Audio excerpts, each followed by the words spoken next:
Welcome to another daily update. We've got a lot of work to get done to finish the city we're working on. So let's not waste any time and head on in. Don't go anywhere.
With all the trim piece along the bottom glued together and formed into one structure, one solid backbone, I went ahead and added in a bunch of graffiti. I just wanted to kind of finish it out with a bunch of graffiti. You know, we've also got the windows, of course.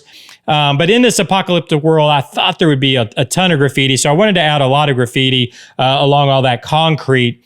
And it's now one solid structure. So I have a good backbone or skeleton to work from. Also, this is a 6-inch figure. This is this is going to be our bartender inside. But this is a 6-inch figure, just so you can kind of see scale, what we're working with here. But I've got this nice backbone now to work with as far as this bottom trim piece around the whole front fascia. Now, what the idea is, I think I mentioned this before, but we're going to build this front fascia into one solid piece so that it can be removable, be held in with magnets, and then can be removed because this building is going to be about 4 foot tall. This section, right, that we're looking at here is going to be about 10 inches. So there's over 3 more foot of building going up that way, just to give you an idea of the scale of the city we're building.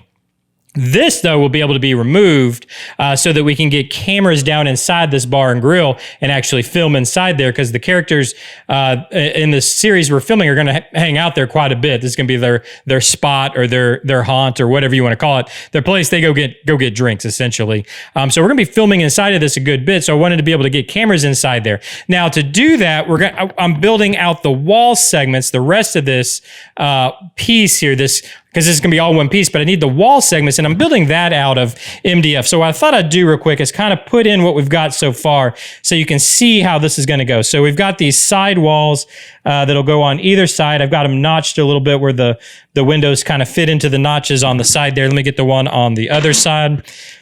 So we got one on each side. And then there's a wall or a panel that's going to go over top of the doorway like this to fill in these sections here. Let me see if I can get this to slide on. It fits a little bit snug, but it should slide on pretty easily. There we go. So that fills in all these gaps as far as the wall segments go. And then we also have basically a roof, I guess it is, or it's going to an overhang. So now you can see when I was talking about how the door is going to be sunk in, now you can see how it's actually sunk in off the road. So this overhang is coming out towards the street. This is where the street's going to be. And then we have this nice and sunk in. This building will continue up this way. In fact, this is where all the signage is going to be. That Willie's Bar and Grill sign that we built, that's going up here. So all those lights will be going off. I'm going to be having lights underneath here. So these glass sections will glow. And in fact, you see there's gaps here. And of course, don't worry about that. What we're going to do is we're going to mirror this trim on the top. So I've started printing those out. So this is going to mirror up top. Obviously, it's black. It's going to get painted and all that also. But it's going to mirror that same idea of the trim around the top.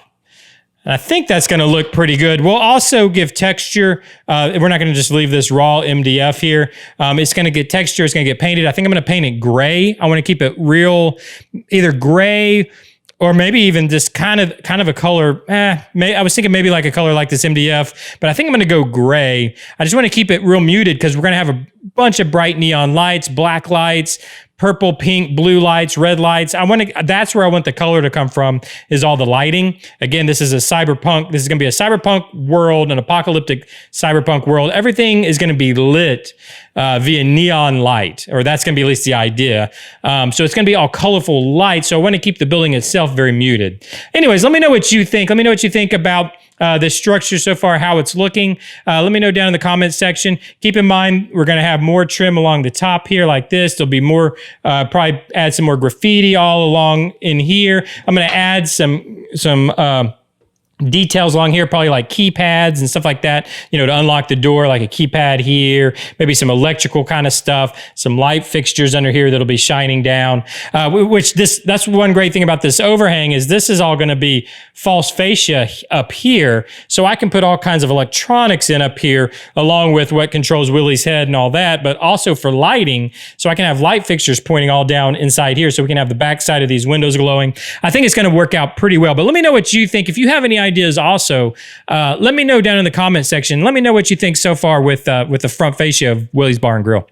So the city build's coming together pretty well, and so is the vehicle builds, but we've got some other small details that we really need to get ironed out, starting with the name of the series. So way back in one of the videos, I just threw out CCG 3000 AD, and I've always kind of used that just as a placeholder moving forward. And in fact, a lot of times I just refer to it as the series that we're recording in December. But I do like the sound of CCG 3000 AD. The only problem is it's not really the time setting of the series. That's too far in the future. The series is only set in the near future. So I'd rather reflect that in the name of the series. So I was thinking about changing it to CCG 2084 AD.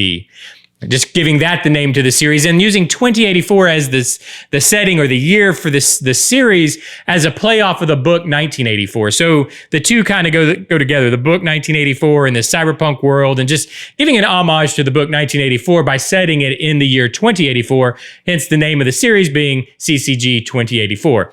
Let me know what you think about that down in the comments below. Let me know if you like the way that sounds, CCG 2084 AD. Does that sound good to you? Let me know down in the comments. Or if you have a better idea for this series, if you have a better name for this series, let me know down in the comments. I'd really like to hear what you have to say. But I do want to get the name of the series finalized because I'm also having to start working on merchandising because I want to have a full merchandising surrounding this series. And I'd love to get your input on that also. What merchandising do you guys look for? What do y'all like? Do you like t-shirts? Is it hats, mouse pads, koozies? I mean, like what is it that you guys are looking for in merchandise? Because I want to have that ready to go also when the series launches, so that when new people come into the series, when new people come to the channel, the merchandise is already there. But I want to get your input on what it is that you'd like to see as far as merchandising. Not only on whether it's t-shirts, hats, those kind of things, but what would you like to see on the merchandise? Do you want to see the name of the series? You just want to see CCG 2084 AD like on the merchandise? Or do you want to see actually vehicle-specific merchandise? So maybe Ripsaw stuff and TRXZ stuff and Zuber stuff. Let me know what you think and what you would be looking for in merchandising surrounding this series so that we'll have that ready to go also when the series releases. Just let me know down in the comments below. And thanks for joining me again today for another daily update. I really do appreciate all the support on this series, all the comments and all the likes that I've been getting on this series. I really do appreciate that, guys. If you'd like to give a little extra support, maybe go check out the Patreon page or just hit that join button down below and become a channel member. That really does help out keeping this channel moving forward. And speaking of Patreons, I was going to ask just a real quick favor. If you guys are still watching, could you go over to the Patreon page and leave a photo or take a photo and post it over on the Patreon page of your Ripsaw plaques that you got. I want to make sure that you got them. I never do trust the mail service, and so I just want to make sure that they got to you. So if you don't mind, go ahead and post a pic over there. I know Lee already did it. I really do appreciate it, but if you don't mind, go ahead and just post that pic so I can see that y'all got it. I just want to make sure the postal service is working. Thank you to everybody else for sticking around and giving this a watch. Hit the like button down below if you would. It really does help out the channel. Leave me those comments. Hit that subscribe button, and I'll see you next time. Bye-bye.